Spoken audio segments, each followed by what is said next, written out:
Hey guys, make sure to subscribe and hit that notification bell to be updated every time I make a new video. Thanks, let's begin. Jaws. Hey guys, welcome back to the channel. My name is Brian, and you're watching Shark House Entertainment. Now, it's been a Meg-y past couple of days.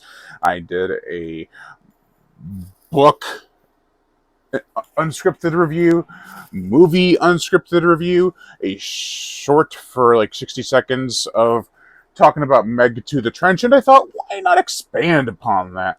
So let's go dive right in, pun intended, because I'm a goofball, and talk about Meg to the Trench.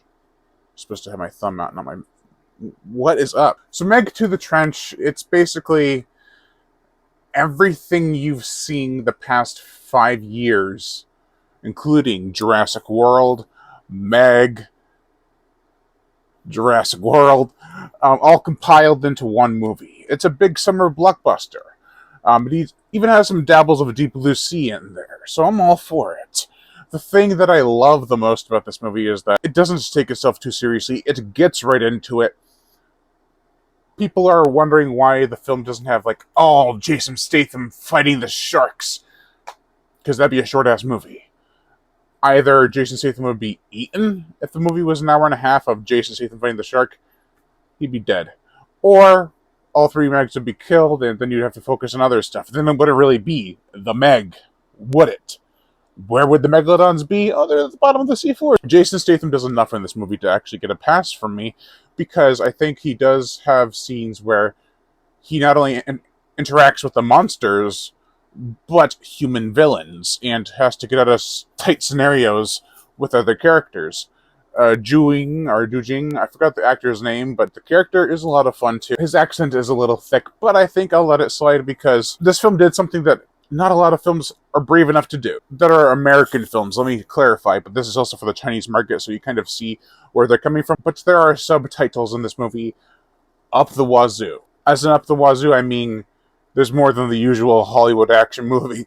It definitely has its strengths and its culture.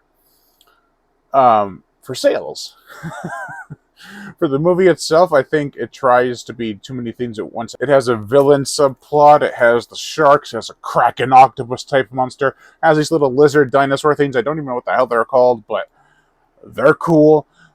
A lot of stuff is going on in this movie. People are like, oh, it's boring for an hour and a half, and with 15 minutes left in the film, you get tons of action. That is true. In the latter half of that, there is stuff that goes on. Like, I was immersed when they're walking across the bottom of the Mariana Trench. Stuff was cool. People got killed. More people than I thought would. More genders of people than I thought would. Men, women, were just getting killed left and right. I was like, no one's safe. Well, obviously the main characters are safe, but not that I'm an advocate for women dying in horror films, but you should have a kind of equal ratio when coming to these summer blockbusters, and I think this film delivers on that. It is not that gory until the last 15 minutes, where I think it did kind of push the envelope a little bit. Meg, the first one, was a bit more serious. It took time to build up, and like I said in my initial thoughts video that was like a short, I'm glad that they didn't have the T-Rex scene in the first one. Because if you're watching the Meg and you don't know what it's called or what it's even about, like if you just stumble upon it on TV, you have this great reveal of the Megalodon. If they had that Megalodon fighting the T-Rex in the opening scene, all of that would be lost. I'm glad they had it in this movie, though, because it was really cool. Not as bloody as I had hoped. Actually, in the trailer, it was bloodier. There's also hints of Jurassic World in this one. Not necessarily Jurassic Park, unless you're counting The Lost World, but there's like a group of military people heading out into the jungle. They're trying to get to Jonas Taylor in the game while they're being attacked by monsters. So there is a whole slew of baddies and a whole slew of people on the beach. You got a freaking massacre in this movie. PG-13 massacre, but a massacre regardless. And the effects are pretty good, actually. They look like they have been polished enough where it doesn't look too overly digital. Like, they kind of seem like they're really there for certain scenes. I did have a little bit of trouble believing some of the underwater activities, or they're like running through the water. Like, I can see you running, but you would be a lot slower. Someone's on the ground or they get pulled away, it wouldn't happen that fast. She's like, it'd be like, she'd be dead. The octopus, I wish was in the movie more. Paige Kennedy as DJ. I liked one scene in dialogue of him in the first film where he's like screaming about how there were two sharks, and then he's like, after he talks about how his friends were killed, he's like, those are my friends, man. It's like, that's a heartfelt moment. Here, he's a badass. He's like, after all that shit happened in the first movie, he's like, I came to go learn karate and learn how to kick butt and have all these survival tips and preparations in my bag. And it's like, that's awesome. I'm glad. I am really glad. I thought he was just going to be shoehorned in there. He's held up at gunpoint. I'm like, well, that's pretty much it. No, he kicks ass. That's awesome. Cliff Curtis is actually pretty fun in here too. He's older. There's one scene I laughed. I wasn't expecting it. You're like, oh, so they're gonna either be successful with this maneuver, or they're gonna fall flat on their face and get captured. Neither of those things happen the way you expect. I don't want to spoil it, but it involves Paige Kennedy and Cliff Curtis. The scene with the pepper spray. It's not only realistic, but it's hilarious. The film is also very lush. The first film, it was overexposed in certain scenes. Like, it's too much white. Like, it's so bright. You can't even believe what you're seeing sometimes because of how overexposed it is.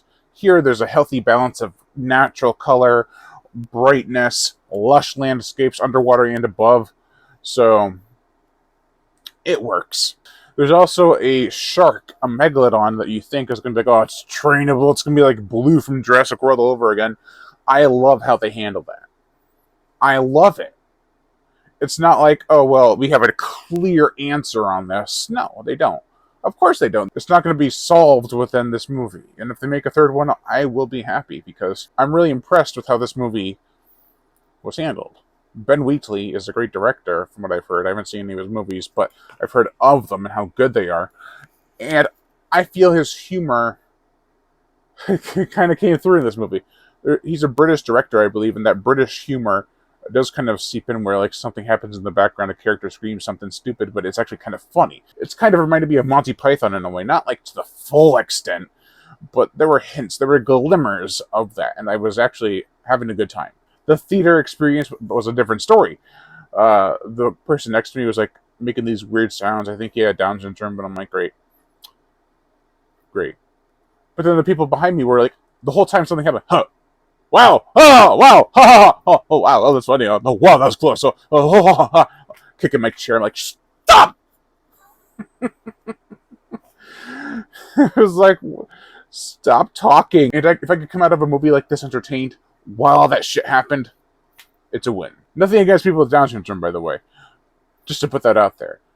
It was just that and that. And Momsters in the corner not having any problems. Enjoying the film. I looked over at her and I'm like, lucky bastard. You come for the shark. You stay for the shark. You have a good time. I think that's what I really wanted to talk about with this movie. So thank you all for watching Sharkcast Entertainment. I am Brian Gatto. Make sure to like, comment on, as well as share this video, and also hit that notification bell to be notified every time I make a new video. And as always, subscribe.